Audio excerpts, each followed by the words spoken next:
네, 윤석열 대통령이 구속됐지만 오늘 이재명 대표의 입에는 구속이란 얘기는 전혀 나오지 않았습니다. 대신 새 출발을 위한 진통이다, 이런 발언을 내놨습니다. 의미가 뭔지 짚어보고요. 오늘 국민의힘에서는 일제히 이재명 대표도 구속해야 된다, 이재명 대표 왜 재판이 이렇게 더디게 진행되느냐라는 주장이 나왔습니다. 오늘 두 가지 내용 들어볼 텐데 먼저 이재명 대표의 오늘 발언부터 확인하시죠. 오늘 새벽에 벌어진 이 난동 사태는 국가 공동체 질서를 유지하는 사법 체계를 파괴하는 민주공화국의 기본적 질서를 파괴하는 행위입니다. 어떤 이유로도 용납할 수 없는 행위라는 말씀을 드립니다. 그러나 국민 여러분, 우리가 겪는 이 혼란은 새로운 출발을 위한 진통이라고 생각됩니다. 예, 최선 평론가. 네. 자, 새로운 출발을 위한 진통 어떻게 들으셨어요? 새로운 출발을 위한 진통. 참 그럴싸한 말 같은데 제게는 딱 네 글자로 압축됩니다. 조기 대선. 왜냐면요, 지금 이렇게까지 왔던 사안에 대해서 이재명 대표 책임 없습니까? 줄탄핵, 입법 폭주, 예산 횡포. 아니, 정치 체제 파괴 행위하지 않았습니까? 대통령이 내란 행위했다면 이재명 대표는 정치 파괴 행위를 한 겁니다. 자, 어떤 것이 옳고 그름은 이제 윤 대통령 사법 영역으로 넘어갔지만 마치 이재명 대표는 이 모든 것이 윤석열 대통령의 책임이고 본인은 이 어지러운 국정과 혼란에 아무런 책임이 없는 것처럼 새로운 출발을 맞이할 자격이 있습니다라고 얘기하는 저 이중적인 모습에 국민들은 사실 분노하는 겁니다. 저렇게 차분한 모습으로 저렇게 레토릭다운 이야기를 하고 있는데 이재명 대표 지금 속내는 딱 하나에 꽂혀 있는 거죠. 조기 대선, 내 사법적 리스크 상관없다. 빨리 새 출발하자. 본인의 새 출발 국민이 얼마나 동의해 줄지 다시 한번 묻고 싶습니다. 김주희 전 대변인, 민주당에서는 또 이재명 대표는 조기 대선 전혀 생각하고 있지 않다고 주장을 하고 있습니다만 국민의힘에서는 새로운 출발, 그러면 이재명 대표의 새로운 출발이냐, 이재명 대표를 위한 이재명 대표의 이런 출발이냐라고 이제 주장을 하고 있어요. 국민의힘에선. 자, 그럼에도 불구하고 이재명 대표의 여론조사, 물론 이거는 윤석열 대통령이 구속되기 전에 여론조사 결과입니다. 장내 정치지도자 선호도 조사를 보면 12월 셋째 주 37이던 게 1월 셋째 주에는 31로 떨어졌고요. 자, 중도층을 흡수해야지만 대선에서 승리할 수 있을 텐데 중도층 지지율도 39에서 28로 떨어진 상태입니다. 정당 지지도도 한꺼번에 보죠. 예. 갤럽 조사에서 한때 39대 26까지 벌어졌던 정당 지지율이 35대 33, 오차 범위의 박빙에서 이렇게 경합을 벌이고 있는 숫자가 나오고요. 다음 차기 대통령 적합도도 보면요, 28까지 떨어진, 그러니까 30%가 안 되는 여론조사 결과까지 나오고 있습니다.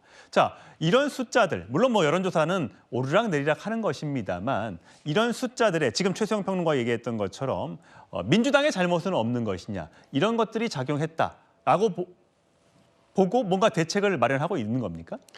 지금 국민의힘이나 또는 일반 국민들도 이미 윤석열 대통령에 대한 기대감 접고 있는 거 아닌가. 그래서 조기 대선이 거의 확실시 되어 간다라고 느끼시는 것 같습니다. 아마 그런 것들이 지금의 이런 여론조사의 결과들에 반영이 되고 있다, 이렇게 보여지고요.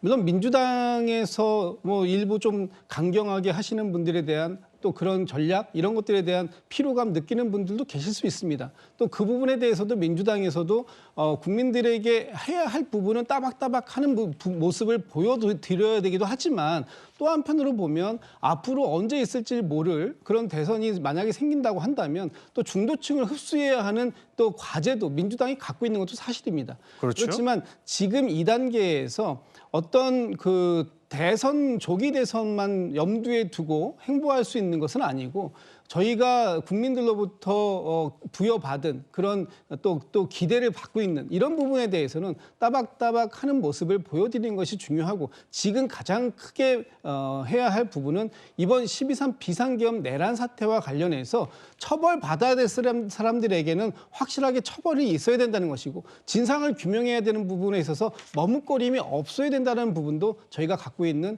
또 역할이다라는 말씀을 좀 드려야 될 것 같고요. 예. 지금 이재명 대표에 대해서 국민의힘에서 모두 다 달겨들어서 마치 이재명 대표를 위한, 이재명 대표에 의한 뭐 선거다 이렇게 주장을 하고 있습니다만, 지금 앞으로 조기 대선이 언제 발생할지도 모르는 상황 속에서 민주당에서도 뭐 지금 가장 앞서고 있는 그 사람은 역시 이재명 대표이겠지만, 민주당도 이재명 대표가 지금 후보로 확정된 것은 아니기 때문에 앞으로 조기 대선 과정 중 속에서 후보를 확정해 나가는 과정들 속에서 또 다른 변화들이 있을 수도 있다. 뭐 그런 부분들까지 참고해서 생각을 하시는 게 좋지 않을까라는 생각합니다. 예. 홍준표 대구시장. 자, 과거 박근혜 전 대통령 탄핵 후에 문재인 전 대통령이 당선되는 그런 사태는 절대 없을 거다라고 이야기하고 있습니다. 들어보시죠. 이재명 대표가 문재인이처럼 대통령을 거저먹는 그런 사태는 절대 없을 겁니다. 이재명이 지지율 28%에 안 돼요. 자꾸 내려가잖아요. 이재명 의원은 문재인이처럼 박근혜 탄핵 시기보면 거저먹을 줄 알고 덤볐는데 그게 안 될 거예요, 이번에는. 탄핵 대선의 경험이 있기 때문에 현 대통령을 우리가 보호하지 못할 경우도 대비를 해야 돼요. 2017년도처럼 정권을 거저내주는 그런 상황은 돼서는 안 되죠. 예, 정광재 대변인. 예. 정권을 그냥 내줄 수는 없다라는 홍준표 대구시장의 이야기. 자, 지금 보면 탄핵 심판 결과가 먼저 나올지, 이재명 대표의 선거법 항소심 결과가 먼저 나올지 비슷하게 나올 거라는 얘기도 있고요. 3, 4월쯤에. 예. 그렇게 되면 대선은 이제 어떻게 되는 겁니까? 저도 헌법재판소의 탄핵 재판 결과와 이재명 대표의 항소심 그 공직선거법 관련 2심 결과가 아마도 비슷한 시기쯤에 나오지 않을까. 지금 갖고 있는 우리 재판 일정만 놓고 본다면 그렇게 예상하고 있습니다. 근데 민주당에서는 이재명 대표를 위한 조기 대선이 아니라고 강변하고 있지만, 많은 국민은 윤석열 대통령이 취임하던 시점부터 민주당이 거대 의석수를 바탕으로 해서 국정을 흔들었고, 결국에는 이재명 대표의 피선거권 박탈이 확정되기 전에 조기 대선을 이끌어내겠다라는 전략적 목표를 갖고 있었다는 것 이해하지 못하고 분도 계실까요? 지금 이재명 대표 어쩌면 김칫국 마시기부터 하고 있는지도 모르겠습니다. 그러나 홍준표 대구시장이 얘기한 것처럼 2017년과 2025년의 정치 형국은 굉장히 다르다고 봅니다. 예. 첫 번째는 2017년에는 여권이 굉장히 분열했습니다. 분당 사태가 이루어지면서 예. 여권의 여러 후보들이 난립하는 상황이겠지만, 지금은 갈등의 양상은 있지만 여전히 우리 당 체제 내에서의 진영이 공고한 상태고요. 두 번째는 반민주당, 반이재명 정서가 굉장히 커졌습니다. 2017년에 탄핵 과정을 거치면서 그때 당시에 뭐라고 했습니까? 정치보복 없다고 했지만 2017년, 18년 정치보복 수사로 인해서 보수가 괴멸하다시피 했습니다. 그 과정을 거치면서 보수의 응집력이 굉장히 강해졌습니다.